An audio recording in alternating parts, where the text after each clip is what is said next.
আসসালামু আলাইকুম প্রিয় দর্শক, আশা করি সবাই ভালো আছেন। আমি মোহাম্মদ রায়হান হোসেন হৃদয়, উপসহকারী কৃষি অফিসার, ধর্মবাসা সুনামগঞ্জ থেকে। আমার সামনে যে সমস্যাটি দেখতে পাচ্ছেন, এটি হচ্ছে মাসকলাইয়ের পাতা ছিদ্রকারী পোকা আক্রমণ। তো মাসকলাইয়ের পাতায় যদি ছিদ্রকারী পোকার আক্রমণ দেখতে পান, সেক্ষেত্রে আপনারা অ্যাবামেকটিন বেনজয়েড গ্রুপের কীটনাশক পাতায় স্প্রে করবেন, তাহলে এই মাসকলাইয়ের যে পাতা ছিদ্রকারী পোকা দমন হবে।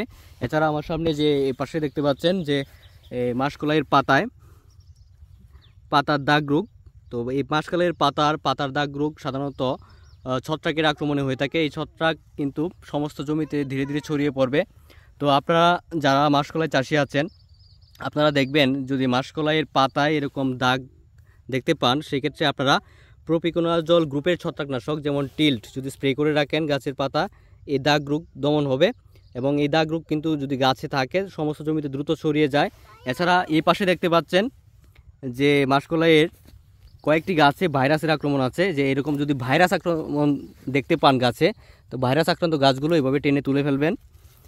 এই যে এখানে ভাইরাস আক্রান্ত গাছ, তো এই ভাইরাস আক্রান্ত গাছগুলো আপনারা টেনে সমস্ত জমি থেকে তুলে ফেলবেন এবং গাছগুলো তোলার পর সমস্ত জমিতে ইমিডাক্লোরোপিড গ্রুপের কীটনাশক আপনারা সপ্তাহে অন্তত একবার করে স্প্রে করে রাখবেন।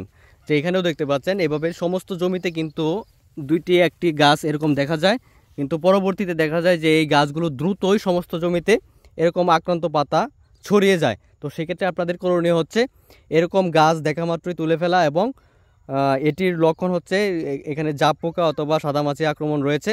তো সেক্ষেত্রে আপনারা এই জাপ পোকা বা রসশোষক পোকা দমন করতে ইমিডাক্লোরোপিড গ্রুপের যে কীটনাশক আছে সেটি সপ্তাহে অন্তত একবার স্প্রে করে রাখবেন। আশা করি আপনাদের যারা মাসকলাই চাষি আছেন, আপনাদের মাসকলাই অনেক ভালো ফলন দিবে। সেক্ষেত্রে আপনাদের এই পদক্ষেপগুলো গ্রহণ করতে হবে। তো ধন্যবাদ, সবাই ভালো থাকেন। আসসালামু আলাইকুম।